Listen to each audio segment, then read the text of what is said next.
Hello and welcome to everyone. My name is Vikas Kumar and you are watching conceptual by विकास।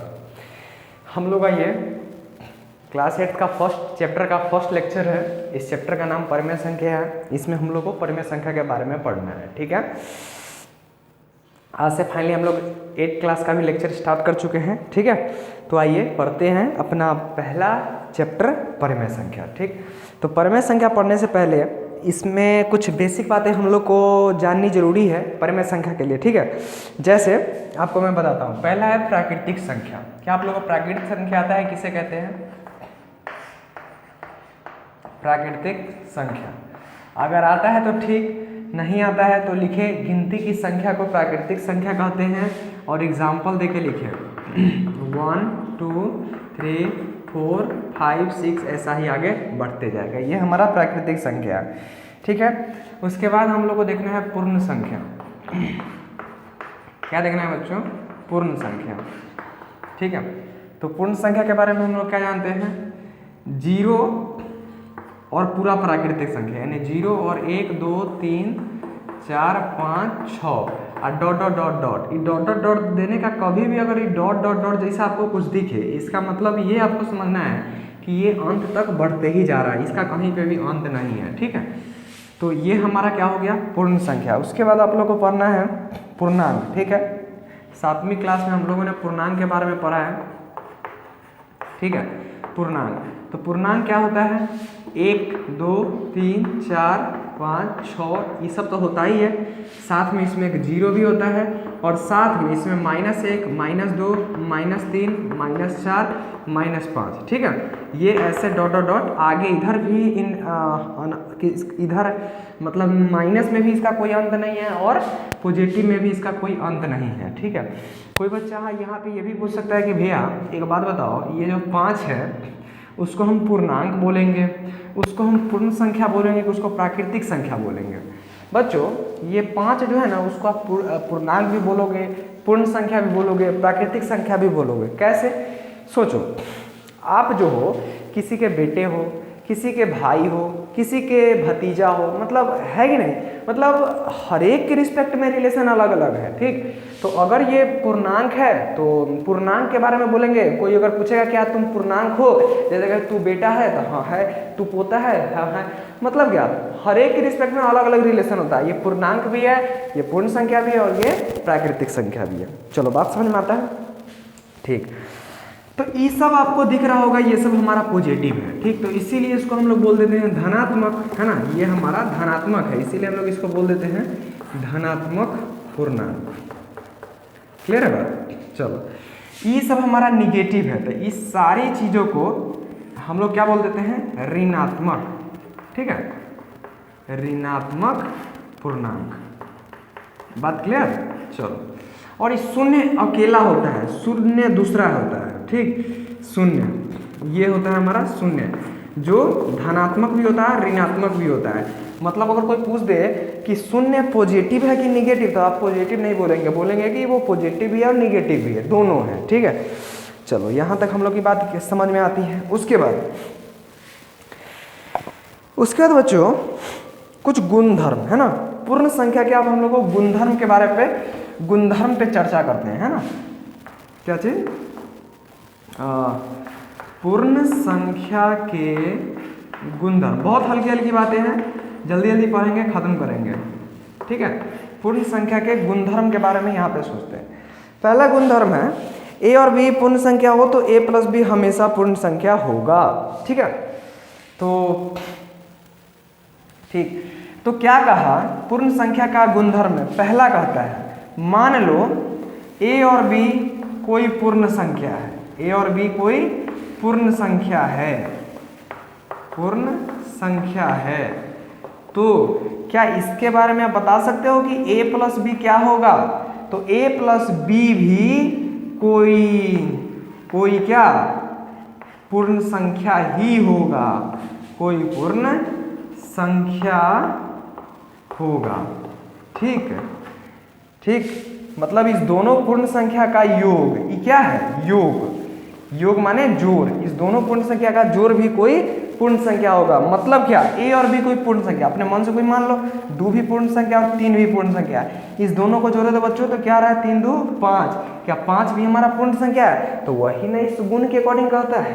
ठीक है, चलो, तो ये आप लोग को दिख रहा है कि a प्लस बी भी एक पूर्ण संख्या आ रहा है। तो इसको हम लोग एक बात नीचे लिखते हैं, इसको इस चीज के लिए हम लोग लिखते हैं कि पूर्ण संख्या योग के अंतर्गत समवृत्त है ना, सम्मिलित है।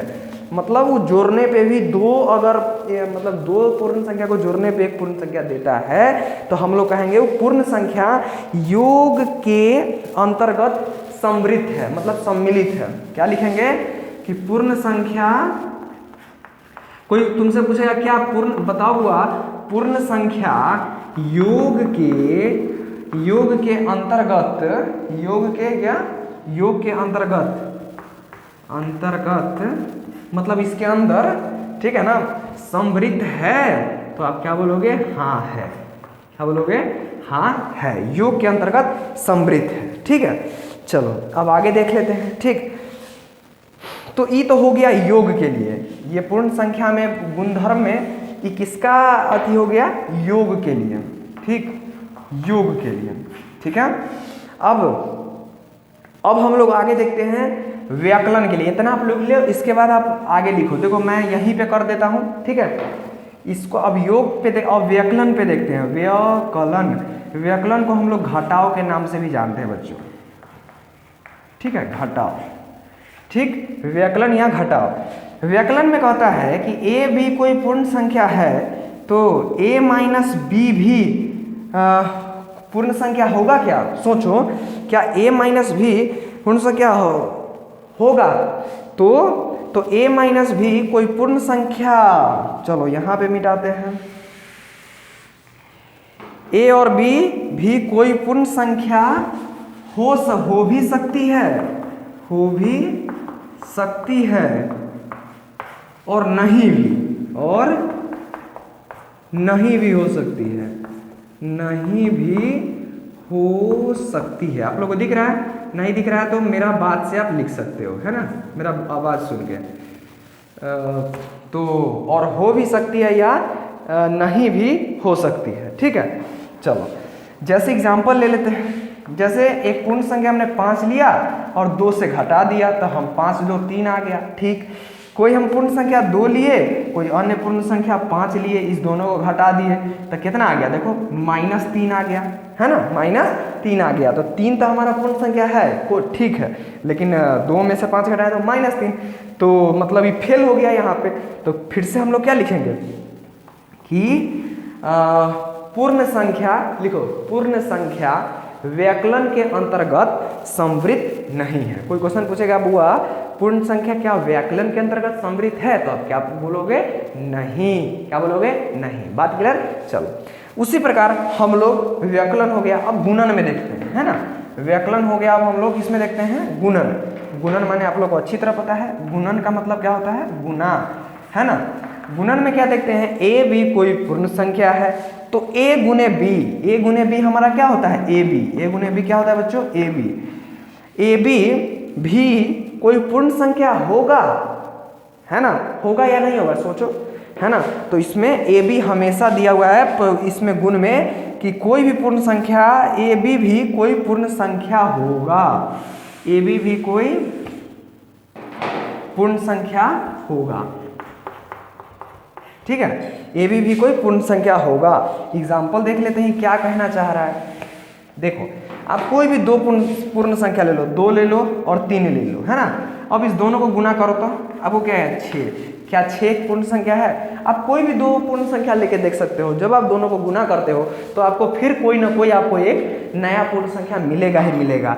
मतलब क्या, ये जो पूर्ण संख्या है वो गुणन के अंतर्गत समवृत्त है। ये चीज आप लिखो कि पूर्ण संख्या गुणन के अंतर्गत भी समवृत्त है। ठीक है, चलो अब भाग के बारे में देख लेते हैं। ठीक है, गुणन हमारा हो गया, अब क्या चीज के बारे में बच्चों? भाग। भाग, ठीक। ए भी कोई पूर्ण संख्या है, ठीक है, तो a में b से भाग देते हैं, है ना। a में b से भाग देते हैं तो हम लोग कैसे लिखते हैं, a divided by b। a divided by b का मतलब क्या, b में हम a से भाग कर रहे हैं। ये बात आप लोग को समझ में आता है ना। चलो, तो क्या a भागा b भी कोई पूर्ण संख्या होगा, तो गुण है कि a भागा b भी कोई पूर्ण संख्या हो भी सकता है और नहीं भी हो सकता है ना। पूर्ण संख्या हो भी सकता है या नहीं भी हो सकता है, ठीक है, नहीं भी हो सकता है। बात क्लियर, बुझा रहा है। तो एग्जाम्पल देख लेते हैं, ठीक है। जैसे 4 में से आप 2 से भाग करो, ठीक, तो ये आपको आ जाएगा 2, है ना। लेकिन 3 में आप 2 से भाग करो तो ये आपको आ जाएगा 3/2, ये आपको आ जाएगा 3/2। बात क्लियर। तो देखो, ये हमारा पूर्ण संख्या है नहीं, लेकिन ये हमारा पूर्ण संख्या है, तो हो भी सकता है और नहीं भी हो सकता है। तो हम लोग अब क्या लिखेंगे अंतिम में आंसर में कि पूर्ण संख्या भाग के अंतर्गत सम्मिलित नहीं है। पूर्ण संख्या भाग के अंतर्गत सम्मिलित नहीं है। बच्चों, यहाँ तक में कोई दिक्कत नहीं होना चाहिए, ठीक है। ठीक, अब हम लोग फाइनली आते हैं अपने परिमेय संख्या, जो हमारा टॉपिक था, ठीक है, परिमेय संख्या।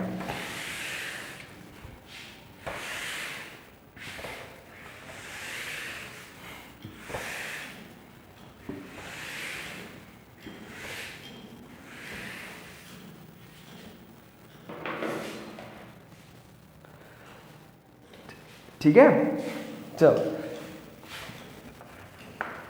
परिमेय संख्या, ठीक है बच्चों। चलिए देखते हैं परिमेय संख्या, ठीक।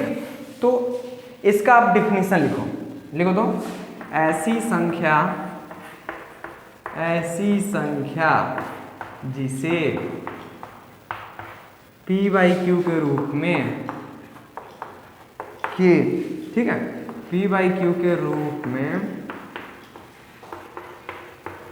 लिखा जा सके, जहां क्या बच्चों, p और q कोई पूर्णांक है, p और q कोई पूर्णांक है, तथा q is not equal to 0, है ना। q कभी भी हमारा जो 0 नहीं हो सकता है, वे सारे संख्या क्या है, पूर्णांक है, ठीक। एग्जाम्पल देख लेते हैं। 2/3 -4/2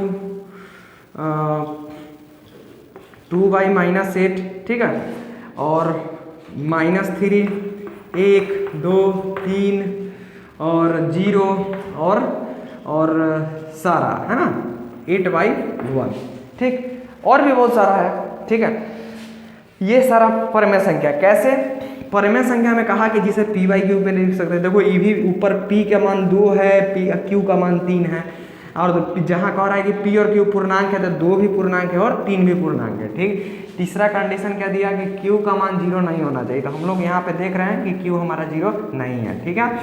फिर इसमें देखते हैं, यहाँ पे भी p और q के रूप में हम लोग लिखे, हमारा p का मान -4 है, जो कि एक पूर्णांक है, और q का मान 2 है, जो कि भी एक पूर्णांक है। यहाँ पे भी ठीक है, बात समझ में आ रहा है आपको। लेकिन यहाँ पे ये भी पूर्णांक है। कैसे बच्चों, -3 का मतलब होता है कितना, आप लोग को पता है, -3/1, ठीक। 2 का मतलब होता है 2/1, 8 का मतलब होता है 8/1, ठीक है। ये सब बात आप लोग को समझ में आता है। चलो, ठीक। तो -3 क्या है, -3/1, p का वैल्यू -3, q का वैल्यू 1, 1 का मतलब 1/1, p का वैल्यू 1, q का वैल्यू 1, ठीक है। 2/1 3/1 और 0 का मतलब 0/1, है ना। अगर p का मान 0 है चलेगा, लेकिन q का मान 0 नहीं होना चाहिए। बात क्लियर। चलो तो बस यही है परिमेय संख्या, ठीक। अब इसके भी गुणधर्म के बारे में चर्चा करते हैं, ठीक है। चलो,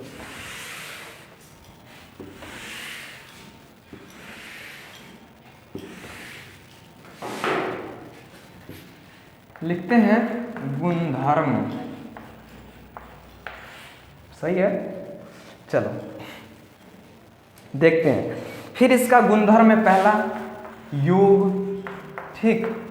योग में देखते हैं फिर उसी प्रकार लिखेंगे ए और बी, यदि क्या ए और बी, यहाँ पे और लिखो ए और बी यदि कोई परिमेय संख्या है, यदि कोई परिमेय संख्या है तो a प्लस बी भी कोई परिमेय संख्या ही होगा, कोई परिमेय संख्या होगा। ठीक, क्या कहने का मतलब कि अगर a और b कोई परिमेय संख्या है, ठीक है, तो a प्लस बी भी आप निकालोगे ना तो वो भी कोई ना कोई आपको परिमेय संख्या ही आएगा। बोलो बुझा रहा है बात? जैसे देखो हम एक 2/3 ले लिए, ठीक, और b हम लोग ले लिए 3/4। चलो 3/4, इस दोनों को आप जोड़ो, ये आ गया 12, 4 दूना 8, ये आ गया 9, 9 8 17/12। क्या ये भी हमारा एक परिमेय संख्या है? बिल्कुल। तो हम लोग कोई भी आप दो परिमेय संख्या को जोड़ो, आपको एक नया जो मिलेगा वो क्या मिलेगा? परिमेय संख्या ही मिलेगा। ठीक, तो यहाँ पे हम लोग क्या कर देंगे बच्चों कि हाँ, क्या लिखेंगे कि परिमेय संख्या योग के अंतर्गत समवृत्त है। क्या लिखेंगे? परिमेय संख्या, लिखो यहाँ पे लिखोगे अतः परिमेय संख्या क्या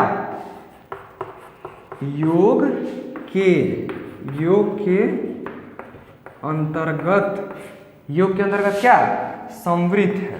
ठीक है, समवृत्त है, समवृत्त मतलब सम्मिलित है। ठीक है, अतः क्लियर बात। चलो अब ये तो हो गया वियोग। अब अगला क्या देखेंगे बच्चों? व्याकलन। व्याकलन कहे तो चाहे घटाओ कहे तो कोई दिक्कत की बात नहीं है। व्याकलन, व्याकलन को हम और क्या कहते हैं? घटाओ। ठीक है, घटाओ। यदि कोई ए और बी कोई परिमेय संख्या है तो a माइनस बी, सोचो a माइनस बी, सोचना पड़ेगा। क्या a माइनस बी भी कोई परिमेय संख्या होगा? तो बोलेंगे हाँ होगा। अगर संख्या है तो a माइनस बी भी कोई परिमेय संख्या होगा। ठीक, अतः परिमेय संख्या क्या चीज? व्याकलन के अंतर्गत समवृत्त है। एग्जाम्पल ले लेते हैं। ठीक है, आप कोई भी परिमेय संख्या ले लो, 2/3 माइनस 4/9। ठीक, इसको घटाओ, देखो ये कितना आ रहा है? 9, 3 दूना 6 और -4, यानी ये आ गया 2/9। ठीक, क्या 2/9 भी एक परिमेय संख्या है? बिल्कुल। आप कोई भी दो परिमेय संख्या ले लो, आप उसको घटाओगे तो हमेशा जो आपका वैल्यू आएगा वो क्या आएगा? परिमेय संख्या ही आएगा। बोलो बात बुझा रहा है? चलो तो बस ये लिख देना है, अतः परिमेय संख्या। ठीक है, तो हम लोग व्याकलन के अंतर्गत देख लिए। अब हम लोग को क्या देखेंगे? तीसरा। अब हम तीसरा देखेंगे गुना। ठीक है, गुना। चलो, तो यदि a और b कोई परिमेय संख्या है तो ab, a गुने b लिखे तब, या फिर ab लिखे तब ab भी कोई परिमेय संख्या होगा। क्या यह बात सही है? तो हाँ सही है। अतः परिमेय संख्या किसके? परिमेय संख्या गुणन, है ना, गुणन के अंतर्गत समवृत्त है। ठीक है, एग्जाम्पल ले लेते हैं। 2/3 ले लो और 9/4 ले लो। ठीक है, देखो तो ये 2 से 2 कट गया, ये 3 से 3 कट गया, कितना आ गया? 3/2। ठीक, तो 3/2 भी क्या हमारा एक परिमेय संख्या है? तो हाँ, तो इसीलिए लिखते हैं कि दो परिमेय संख्या को गुना करने पर हमेशा एक परिमेय संख्या आएगा। ठीक है, चलो तो ये था गुना का। ठीक है, अब हम लोग देख लेते हैं फाइनली भाग का, अंतिम। ठीक, भाग का। यदि a और b कोई परिमेय संख्या है तो a भागा b जो होगा ना, a भागा b को हम लोग क्या लिख सकते हैं? a/b भी कोई परिमेय संख्या होगा। क्या ये बात सही है? हाँ बिल्कुल सही है। क्या ये बात सही है? बिल्कुल सही है। कैसे? देखो कोई एग्जांपल ले लेते हैं। 2/3 भागा 4 कितना? 9। ठीक, तो इसको भाग करेंगे तो क्या करेंगे? आप लोग जानते हो, भाग इधर जो रहता है उसको गुना में बदलने के लिए हम लोग क्या करते हैं? इसको पलटा देते हैं, है ना, और ऊपर नीचे काटते हैं। 2 एकम 2, 2 दूनी 4, 3 एकम 3, 3 तिहाई 9, ये आ गया 3/2। क्या 3/2 भी हमारा एक परिमेय संख्या है? तो बिल्कुल है ना। तो इसी के लिए लिखेंगे परिमेय संख्या किसके, देखो भाग के अंतर्गत सम्मिलित है, भाग के अंतर्गत सम्मिलित है। बोलो यहाँ तक बात क्लियर है, कोई दिक्कत की बात नहीं है, ठीक। अच्छा एक बात उसमें सुने, अभी इससे पीछे जो है ना हम लोग लिखे थे, चलो तो यहाँ तक हो गया, हम लोग डायरेक्ट ठीक। चलो अब आगे हम लोग देख लेते हैं, ठीक है। तो परमेय संख्या हो गया, परमेय एगो चीज छूट गया बीच में, है ना, पूर्णांक, है ना। अब हम लोग थोड़ी सी बात कर लेते हैं पूर्णांकों के गुणधर्म की, है ना। पूर्णांक हम लोग शुरू में देखे थे पूर्ण संख्या की, है ना, पूर्णांकों के गुणधर्म, पूर्णांकों के गुणधर्म, पूर्ण संख्या का गुणधर्म पहले देखे थे, फिर देखे थे परमेय संख्या, अब देखते हैं पूर्णांक का, ठीक। तो पहला योग, इसमें भी पहला योग, ठीक। तो यदि ए और बी कोई परमेय संख्या की जगह पे अब क्या हो जाएगा, पूर्णांक, परमेय संख्या की जगह पे अब क्या हो जाएगा, कोई पूर्णांक हो, ए और बी कोई पूर्णांक, ए और बी कोई पूर्णांक हो तो पहले तो योग है, तो क्या लिखेंगे, ए प्लस बी। तो ए प्लस बी भी कोई क्या चीज, ए प्लस बी भी कोई पूर्णांक होगा। क्या इस बात से आप सहमत हैं? तो हमें लगता है आप होना चाहिए, ठीक है। अतः परमेय संख्या, अतः क्या पूर्णांक, अतः पूर्णांक योग के अंतर्गत सम्मिलित है, ठीक है। एग्जाम्पल लेके आप देख सकते हो, ठीक है। जैसे 2 एक पूर्णांक है और -5 भी एक पूर्णांक है, इस दोनों को आप जोड़ोगे तो आपको कितना आएगा, -3। -3 भी क्या एक पूर्णांक है, तो बिल्कुल है, ठीक है। तो यही हो गया कि अतः पूर्णांक योग के अंतर्गत सम्मिलित है, ठीक है। अब योग हो गया, अब थोड़ा सा व्याकलन देख लेते हैं। व्याकलन मतलब बच्चों घटाओ, व्याकलन मतलब क्या, घटाओ, ठीक है। कि यदि ए और बी कोई क्या चीज पूर्णांक है, तो हमारा पूर्णांक हो तो क्या a माइनस बी भी कोई पूर्णांक होगा। क्या इस बात से आप सहमत हैं? तो बिल्कुल आप होना चाहिए। तो व्याकलन, तो अतः पूर्णांक व्याकलन के अंतर्गत सम्मिलित है, ठीक है। कोई एग्जाम्पल ले लेते हैं, आप खुद से भी बहुत सारा एग्जाम्पल लेके चेक कर सकते हो, ठीक है। आपको हर समय सेम मिलेगा। 2 में से 3 घटाओ -1, 9 में से 6 घटाओ 3, हमेशा देखो ये भी पूर्णांक, ये भी पूर्णांक, है ना। ए और ई दोनों पूर्णांक, ई दोनों पूर्णांक, है ना। हम लोग घटाने पे हमेशा क्या आ रहा है, कोई पूर्णांक ही आ रहा है, इसलिए लिखेंगे कि अतः पूर्णांक व्याकलन के अंतर्गत सम्मिलित है, ठीक है। तो ये हमारा व्याकलन भी हो गया, ठीक है। उसके बाद हम लोग क्या देखते हैं, गुणन देखते हैं, ठीक। ए और बी यदि कोई पूर्णांक हो तो ए गुने बी को हम लोग और क्या लिख सकते हैं, ए बी। ए गुने बी को हम लोग क्या लिख सकते हैं, ए बी भी कोई पूर्णांक होगा।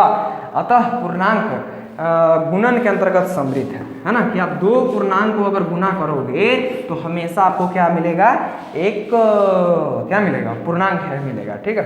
देख लेते हैं, 2 को 3 से गुना करो, 2 तिहाई 6, 6 को 8 से गुना करो, 6 × 48, ठीक है। और -2 को 3 से गुना करो तो -6, हमेशा आपको क्या मिल रहा है, पूर्णांक मिल रहा है, ठीक। इसे लिखते हैं अतः पूर्णांक गुणन के अंतर्गत सम्मिलित है। मतलब क्या कि जो कोई भी चीज अगर किसी के अंतर्गत सम्मिलित है, कोई भी संख्या किसी के अंतर्गत सम्मिलित है, इसका यह मतलब हो रहा है कि उस 2 संख्या को यदि योग के अंतर्गत सम्मिलित है तो दोनों को जोड़ने पे जो हमारा नया संख्या आएगा वो सेम नेचर का, मतलब अगर पूर्णांक तो पूर्णांक, परमेय संख्या तो परमेय संख्या। बात क्लियर? चलो, तो गुणन हो गया। अब हम लोग फाइनली क्या देखेंगे, भाग। क्या देखेंगे बच्चों, भाग, ठीक है।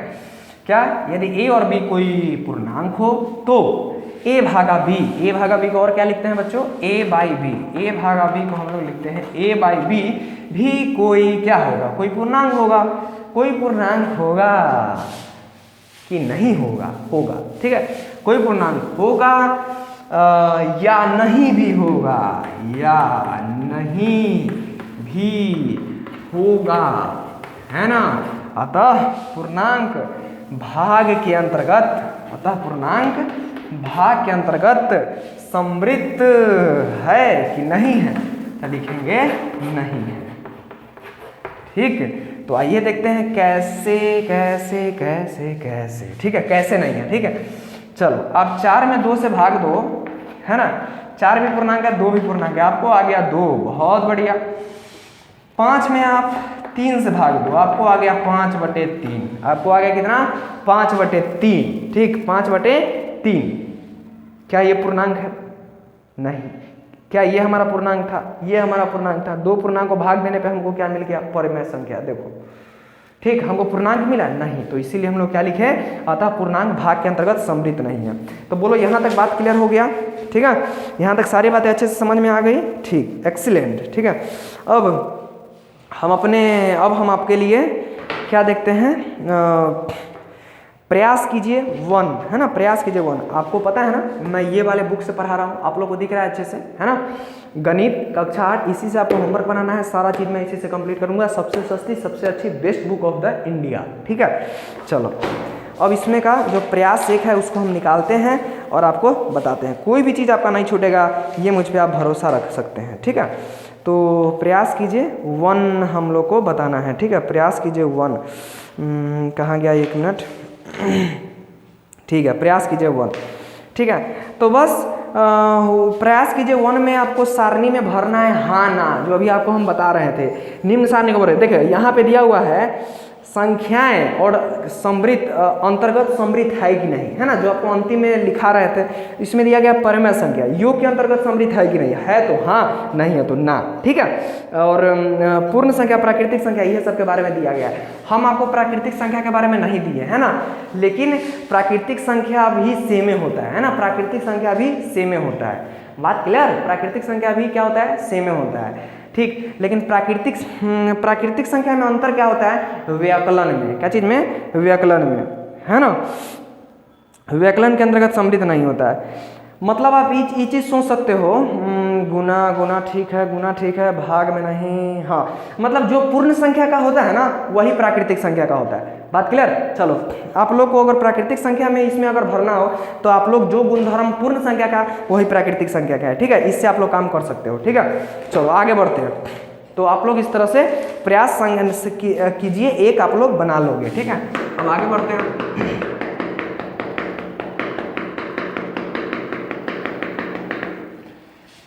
ठीक,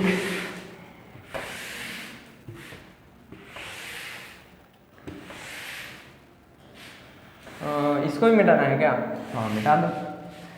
अब बच्चों, आप लोग पिछले अपने क्लास में, कक्षा में कर्म विनिमय पढ़ा हुआ है। कर्म विनिमय नहीं पढ़ा हुआ है तो कोई दिक्कत नहीं है। ठीक है, हम लोग को अब जो अगला चीज पढ़ना है वो है पूर्णांक, पूर्ण संख्या, पूर्ण संख्या हो गया।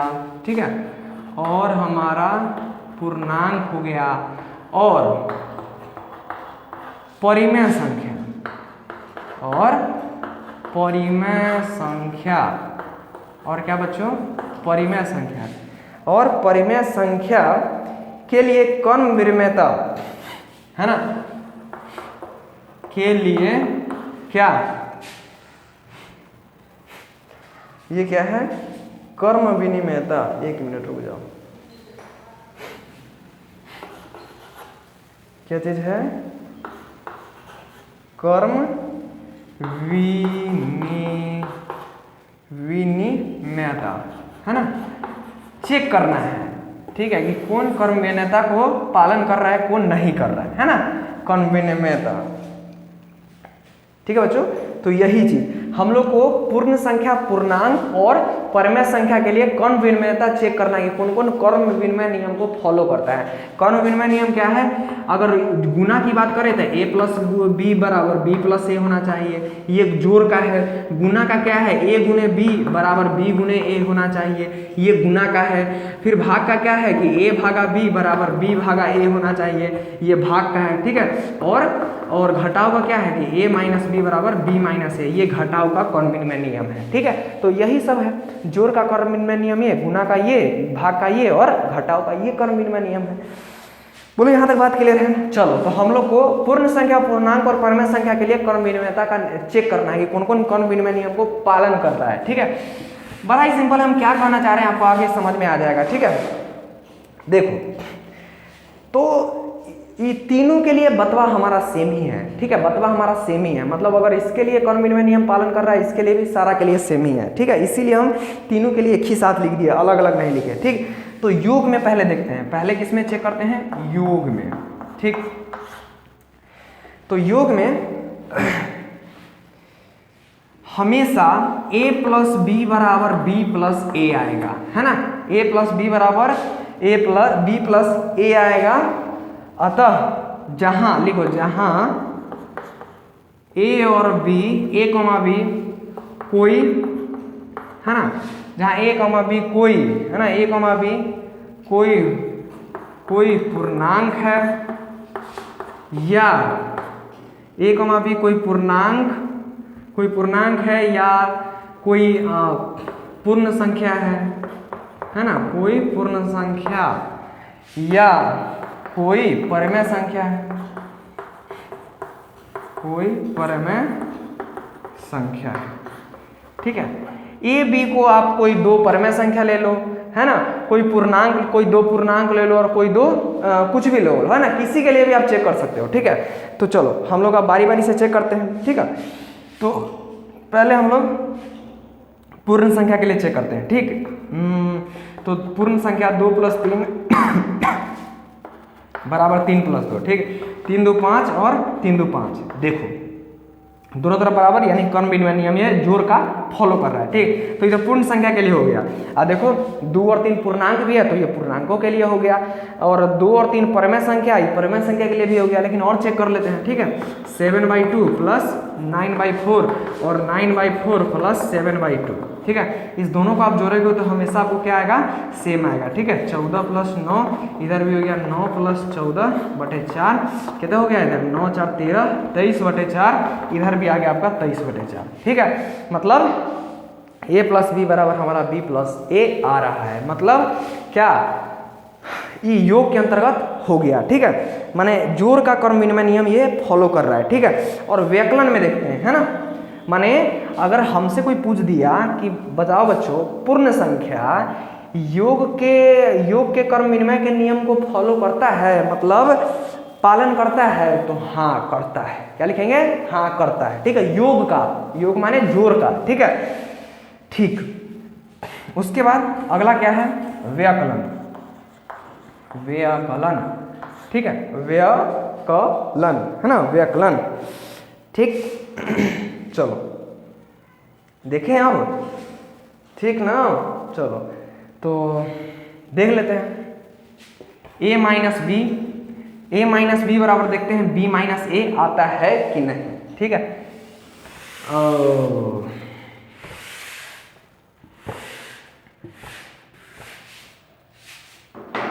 देखते हैं, एक a ले लेते हैं और b भी 2 ही ले लेते हैं, तो ये भी हो गया 2 2, तो इधर आ गया 0, इधर आ गया 0, माने पालन कर रहा है। लेकिन मेरे दोस्त अगर कोई दूसरा संख्या लेके देखो, चाहे अलग अलग संख्या लेके देखो, जैसे 2 में 5 में से 2 घटाओ, a का मान 5 लो, b का मान 2 लो, और तो b का मान 2 है, a का मान 5 है, तो इधर आ गया 3, इधर आ गया -3, दोनों बराबर है नहीं, तो a - b not equal to b - a, है ना।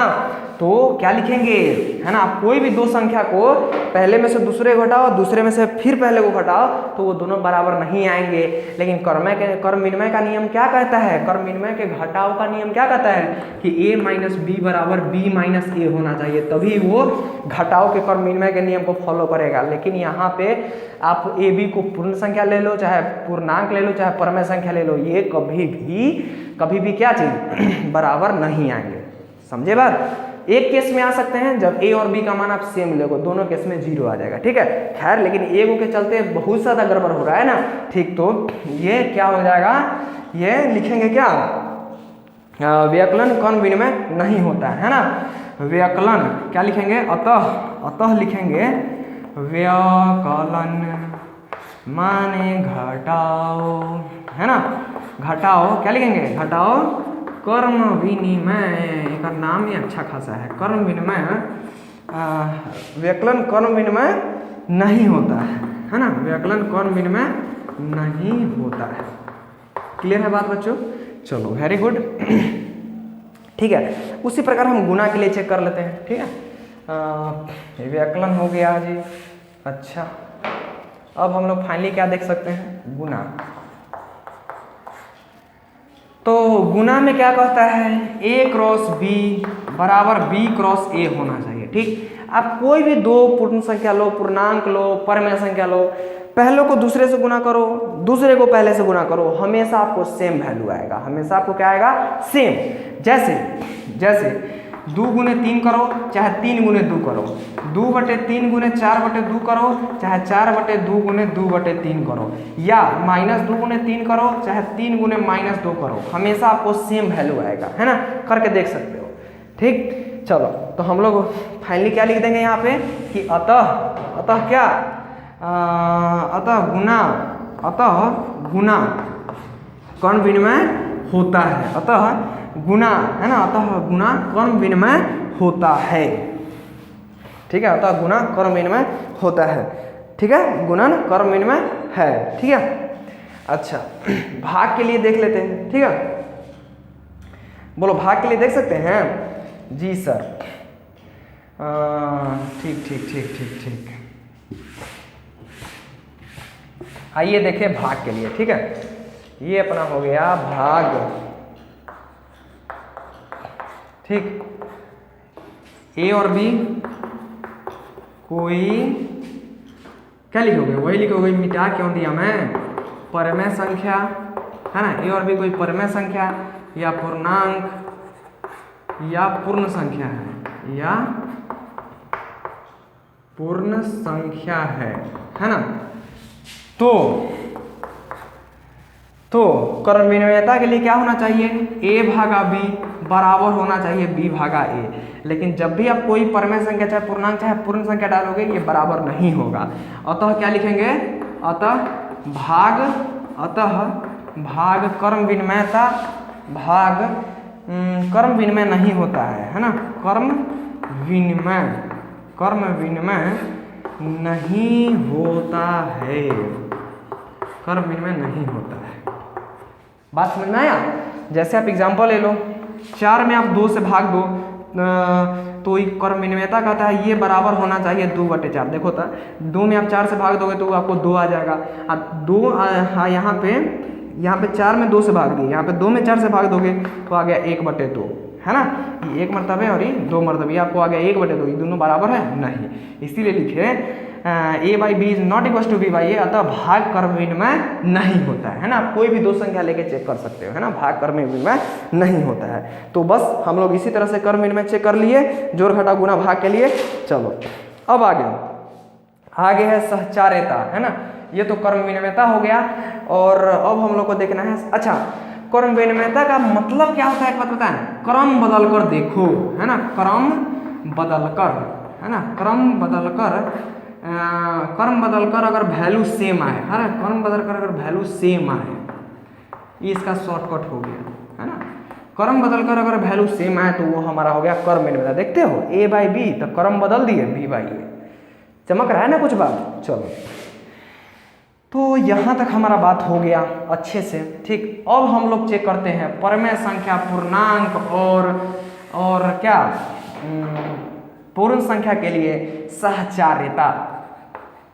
आप लोग पिछले कक्षा में इसके बारे में भी परिचित हो, नहीं हो तो मैं आपको जल्द से जल्द कराने का प्रयास करता हूँ। ठीक, सहचार्यता को हमने नाम दिया है खुद से साथ साथ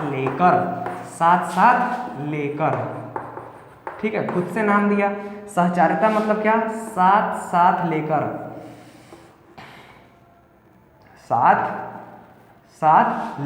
ठीक, चलो तो साथ सहचार्यता का देखो, अब इसमें कुछ समझने वाली बात है। ठीक है, देखो सहचार्यता का अगर जोड़ के बारे में देखे, है ना, सहचार्यता का योग के बारे में देखे, जोड़ के बारे में, तो ये नियम होता है a + b + c बराबर होना चाहिए a + b + c। ठीक, a गुने b गुने c बराबर होना चाहिए a गुने b × c। ठीक, भाग में होता है कि a - b - c बराबर होना चाहिए a - b - c। ठीक है, और गुण भाग का होता है a भागा b भागा c ऐसे बराबर ए क्या चीज़ ज़्यादा कचपिच हो गया क्या, चलो भाग का इधर लिखते हैं। ठीक, ये हो जाएगा ए भागा बी भागा सी बराबर होना चाहिए ए भागा बी और क्या चीज़ भागा सी। ठीक है, ये होता है हमारा सहचार्य के जोड़ घटाव गुना भाग के नियम, है ना। सहचार्य के जोड़ का नियम ई, सहचार्य के गुना का नियम ई, घटाव का नियम ई और भाग का नियम ई। क्लियर, मतलब क्या, देखो जोड़ के नियम के बारे में आपको समझाते हैं। इस नियम के अकॉर्डिंग कहता है कि मान लो 3 कोई संख्या है, ठीक है, उसमें से पहले 2 संख्या को जोड़ो और फिर जो चीज़ आए ना उसको आप तीसरे संख्या के साथ जोड़ो, तब तो पूरा जो वैल्यू आए, है ना। और जब दूसरे और तीसरे संख्या को जोड़ो, ठीक है, जो वैल्यू है उसको पहले संख्या से जोड़ो और तब जो वैल्यू आए, जब दोनों सेम होता है, जब दोनों सेम होगा तो वो योग का सहचार्य होगा। योग का क्या होगा, सहचार्य। एक एग्जाम्पल लेके दिखाएं, चलो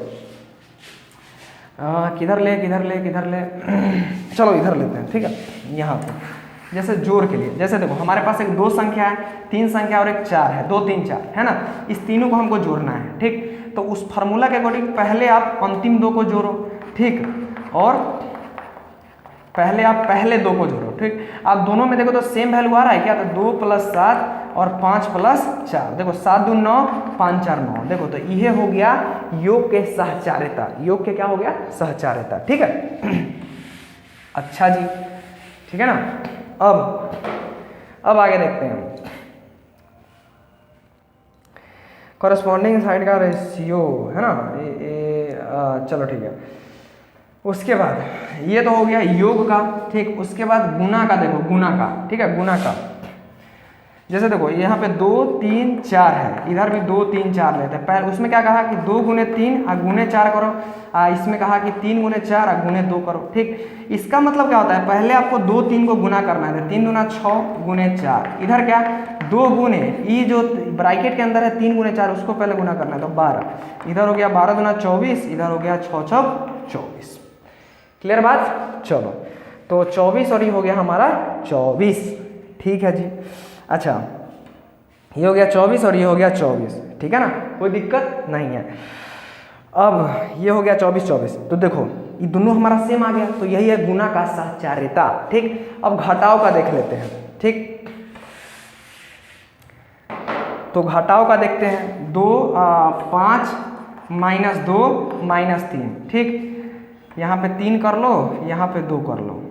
ठीक, तो उस सहचार्यता का नियम कहता है ई बराबर होना चाहिए क्या, 5 - 3 - 2। ठीक, दोनों को सॉल्व करें तो 5 में से 3 गया 2 और 2 में से 2 गया। ठीक है, इधर 5 - 3 में से 2 गया 1, इधर आ गया 0, इधर आ गया 4। देखो ये दोनों बराबर है नहीं, तो ये सहचार्यता जो होता है वो भाग पे मतलब क्या मतलब व्यकलन सहचार्य नहीं है। माने क्या लिखेंगे, घटाव, देखो घटाव सहचार्य नियम को फॉलो कर रहा है नहीं, तो लिखेंगे व्यकलन सहचार्य नहीं है ना। योग फॉलो कर रहा था, जोड़ फॉलो कर रहा था, तो क्या लिखेंगे, जोड़ जो है वो सहचार्य, मतलब क्या योग हमारा जो होता है जोड़ वो सहचार्य है। ठीक है, गुना के लिए भी अभी दिखाएं, वो भी सेम आया, तो गुना भी सहचार्य है लेकिन व्यकलन सहचार्य नहीं होता है। बहुत बढ़िया जी। ठीक, अब भाग के लिए देख लेते हैं। ठीक है, अब हम लोग भाग के लिए देख लेते हैं। ठीक है, छोटे से पर्दा में पूरा फिल्म चल रहा है, आप लोग अच्छे से देखें। ठीक है, तो 8 भागा 4 भागा 2, 8 भागा 4 भागा 2। ठीक है बच्चों, तो एक बार पहले इस दोनों को भाग करना है, देखो पहले इस दोनों को भाग करना है, फिर दूसरा का भाग करना है। ठीक, तो एक बार करना है 8 भागा 4 भागा 2। क्लियर, चलो तो क्या हो गया, 8 में 4 से भाग दो तो 2, 2 भागा 2, इधर आ गया 8 भागा 4 में 2 से भाग दिए तो 2, 2 में 2 से भाग दिए तो 1, 8 में 2 से भाग दिए तो 4। ठीक, इधर देखो 1 आया, इधर आ गया 4, तो क्या ये भाग सहचार्य होता है, तो बोलेंगे नहीं। अंत में क्या लिखेंगे, भाग सहचार्य नहीं होता है। क्या मैंने आपको सारा एग्जाम्पल दे दिया, सारा चीज़ों को अच्छे से समझा दिया, बिल्कुल। ठीक है, तो आपको कैसे लिखना है, आपको कैसे लिखना है वो मैं आपको अब बता देता हूँ। ठीक है, सारा का एग्जाम्पल आप लोग देख लिए ना, आप चलो अब लिखना कैसे है वो हम बताते हैं। ठीक है, चलो तो मिटाते हैं फिर यहाँ से इन सारी बातों को। चलो तो पहले देखते हैं योग पे, है ना। योग यहां तक हो गया। तो हम लोग लिखेंगे a प्लस बी प्लस सी बराबर हो जाएगा a प्लस बी प्लस सी, है ना। पूर्णांक ठीक है, ये ऊपर में है, ठीक है ना बच्चों, ये ऊपर में है a प्लस बी। अतः ठीक है, अतः योग सहचार्य है। योग क्या, योग सहचार्य है, मतलब योग को अगर आप साथ साथ लेके करोगे तो आपको सेम वैल्यू आएगा, ठीक है। चाहे पहले दो को साथ ले लो, चाहे बाद में वाले दो को साथ ले लो, है ना, फिर तीसरे के साथ जोड़ो तो हमेशा सेम आएगा, जैसे यहाँ पे दिख रहा है, ठीक है। इस दोनों में आपको मतलब समझ में आ रहा है ना अंतर। यहाँ पे पहले इस दोनों को जोड़ना है, यहाँ पे पहले इस दोनों को जोड़ना है, ठीक है। चलो तो क्या लिखेंगे, अतः योग सहचार्य, एग्जाम्पल आपको मैंने देके बता दिया, ठीक है। फिर आप गुना के लिए लिख सकते हो ऐसा ही, क्या लिखोगे गुना के लिए। ए भी कोई परमेय संख्या हो, चाहे पूर्णांक हो, चाहे पूर्ण संख्या हो, तो क्या बच्चों कि ए गुने बी गुने सी बराबर हो जाएगा ए गुने